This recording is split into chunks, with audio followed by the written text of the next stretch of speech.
Welcome to The Explainer, everyone. Today, we're diving into something absolutely wild. We aren't just talking about the latest chatbot or some clever algorithmic trick. No, we are looking at a literal blueprint for building a true thinking machine. We're going deep into the foundational architectural requirements for actual general intelligence. And to do this, we're drawing from a seriously rigorous first principles document called the Scientific Constitution for a General Intelligence Architecture. Just looking at the sheer gravity and academic weight of this source, you can tell we're dealing with something profound. It lays out a substrate independent framework.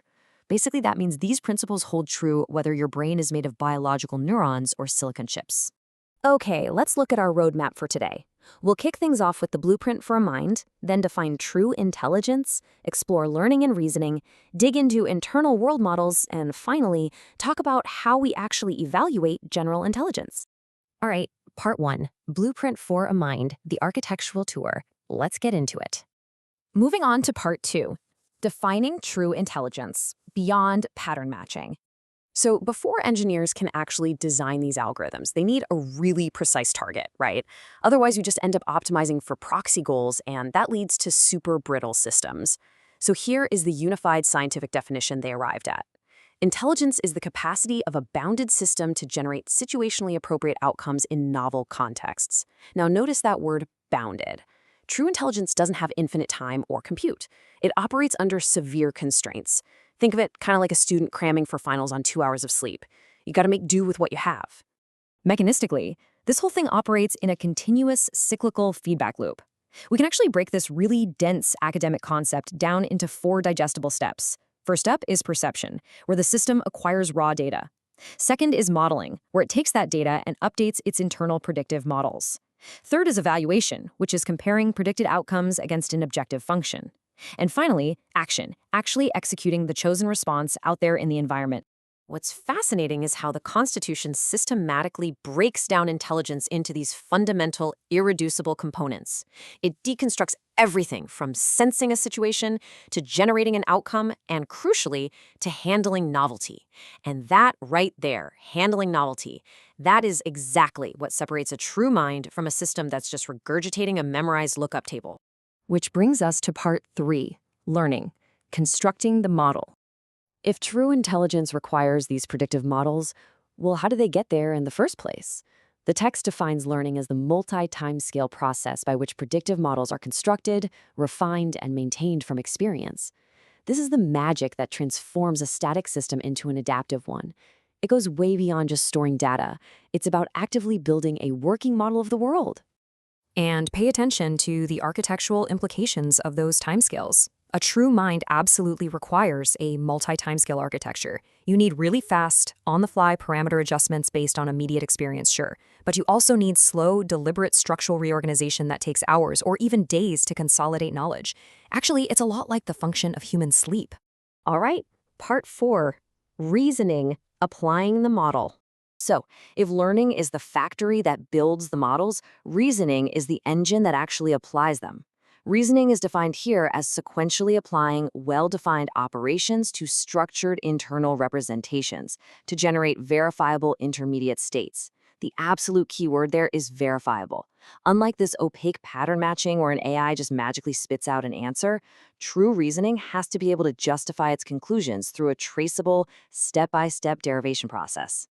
So the crucial takeaway here is that a general intelligence architecture has to support 2 totally distinct pathways. On one hand, you have deliberative reasoning, which is slow, sequential, and verifiable. On the other hand, you have compiled reasoning that's fast, cached, and relies heavily on pattern matching. Biological brains and, frankly, advanced AI systems utilize both of these pathways to constantly juggle the trade-off between speed and accuracy. Now, operating these dual decision systems in parallel requires a really robust arbitration mechanism. Basically, a coordinator that optimally allocates your computational resources. It's sitting there deciding in real time, do we use a fast, cheap heuristic for this, or is this problem so novel that it demands expensive, slow deliberation?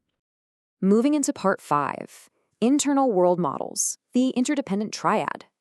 This right here is the foundational concept that glues learning and reasoning together. An internal world model is a persistent, structured internal state space that represents entities and dynamics. and it is completely distinct from transient sensory input. So why does this matter so much? Because this model is what allows the system to perform counterfactual reasoning. It lets the intelligence simulate hypothetical futures and ask, what if, without ever having to risk actually interacting with the real world. When we zoom out a bit, we see this really beautiful, interdependent triad. Intelligence sets the objective goal. Learning builds and refines the models.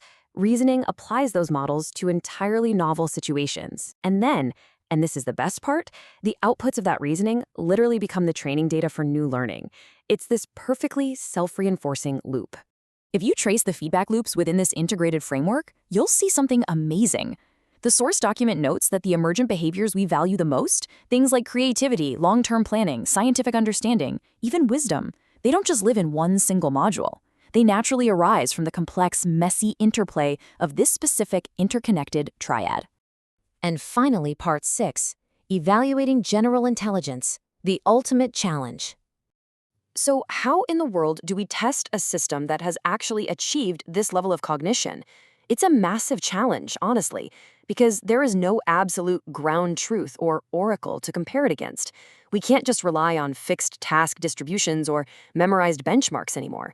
Why? Because a system could easily just memorize the test without actually possessing any real general intelligence. Trying to evaluate this reveals some incredible cross-disciplinary tensions. You've got AI benchmarks that emphasize task completion against fixed data sets. Then you have psychometric IQ tests measuring adaptive reasoning across novel problems. And then evolutionary biology is over there looking at fitness in constantly shifting open-ended environments. A true evaluation framework actually has to reconcile all of these conflicting perspectives. The result is a highly rigorous, multidimensional evaluation framework. We can't just look at the final output anymore. We have to explicitly quantify cross-domain transfer, measure computational resource efficiency, and, this is huge, require the architecture to have autonomous self-evaluation modules. The system literally must be able to actively self-assess its own capability profile and adjust its confidence on the fly. Which leaves us with a final, pretty profound thought to consider. If a system correctly implements this entire blueprint, if it dynamically learns, reasons across multiple timescales, simulates futures within its internal world model, and constantly self-evaluates under constrained resources, if an AI achieves true general intelligence, how will we actually know? It's a question that redefines not just computer science, but our entire understanding of the mind itself. Thanks so much for joining me for this explainer. I hope this deep dive gave you a whole new perspective to chew on.